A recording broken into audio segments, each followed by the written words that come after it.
ಬಡಂಗತ್ಲೆ ಚುನ್ಮರಿ ಯಾವ ಥರ ಮಾಡೋದು ಅಂಥೇಳಿ ಈ ವಿಡಿಯೋದಾಗ ನೋಡೋಣ್ರಿ. ಮೊದಲು ಎಣ್ಣೆ ತೊಗೊರಿ. ಎಣ್ಣೆ ಕಾದ್ಮೇಲೆ ಶೇಂಗಾ ಹಾಕಿ ಈ ಥರ ಹುರ್ಕೋಬೇಕ್ರಿ. ಶೇಂಗಾ ಪಟ್ ಚಟ್ಪಟ್ ಅನ್ನೋ ಥರ ಸೌಂಡ್ ಬರ್ಬೇಕ್ರಿ. ಆಮೇಲೆ ಈ ಶೇಂಗಾನ ತೆಗೆದು ಚುನ್ಮರಿ ಇರೋ ಒಂದು ಬೋಗಣಿ ಒಳಗೆ ಹಾಕಬೇಕ್ರಿ. ಅದಾದ್ಮೇಲೆ ಪುಟಾಣಿ ಹಾಕಿ ಮತ್ತೆ ಹುರ್ಕೋಬೇಕ್ರಿ. ನೋಡಿರಿ, ಈ ಥರ ಕಲರ್ ಬಂದಮೇಲೆ ಪುಟಾಣಿನೂ ಇದ್ರೊಳಗೆ ಹಾಕಬೇಕು. ಅದೇ ಎಣ್ಣೆ ಒಳಗೆ ಸ್ವಲ್ಪ ಜೀರಿಗೆ, ಸಾಸಿವೆ ಮತ್ತು ಸುಳ್ಕೊಂಡು ಜಜ್ಜಿರೋ ಬೆಳ್ಳುಳ್ಳಿ, ಕರಿಬೇವು ಹಾಕಬೇಕ್ರಿ. ಮತ್ತು ಖಾರದ ಪುಡಿ, ಅರಿಶಿನ ಪುಡಿ ಹಾಕಿ ಎಲ್ಲನೂ ಚಲೋತಂಗೆ ಮಿಕ್ಸ್ ಮಾಡ್ಕೋಬೇಕ್ರಿ.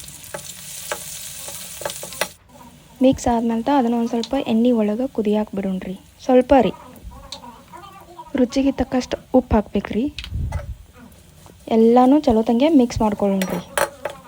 ಆಗಲೇ ಶೇಂಗಾ ಪುಟಾಣಿ ಎಣ್ಣೆ ಒಳಗೆ ಫ್ರೈ ಮಾಡ್ಕೊಂಡು ಚುನ್ಮರಿ ಒಳಗೆ ಹಾಕಿದ್ವು ಅಲ್ರಿ, ಅದನ್ನು ಈಗ ಇದ್ರ ಒಳಗೆ ಹಾಕಿ ಮತ್ತು ಚಲೋತಂಗೆ ಮಿಕ್ಸ್ ಮಾಡ್ಕೊಳ್ಳೋಣ್ರಿ.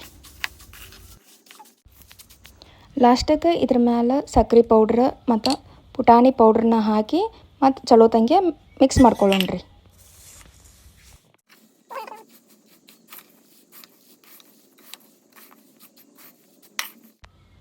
ನೋಡಿರಿ, ಇದ್ರ ಟೇಸ್ಟ್ ಸೇಮ್ ಟು ಸೇಮ್ ಬಡಂಗಗತ್ಲೇನ ಐತ್ರಿ. ಈ ವಿಡಿಯೋ ನಿಮಗೆ ಇಷ್ಟ ಆಗಿದ್ರೆ ಒಂದು ಲೈಕ್ ಮಾಡಿರಿ, ಶೇರ್ ಮಾಡಿರಿ ಮತ್ತು ನಮ್ಮ ಚಾನಲ್ನ ಸಬ್ಸ್ಕ್ರೈಬ್ ಮಾಡ್ಕೊಳ್ರಿ. Thank you so much.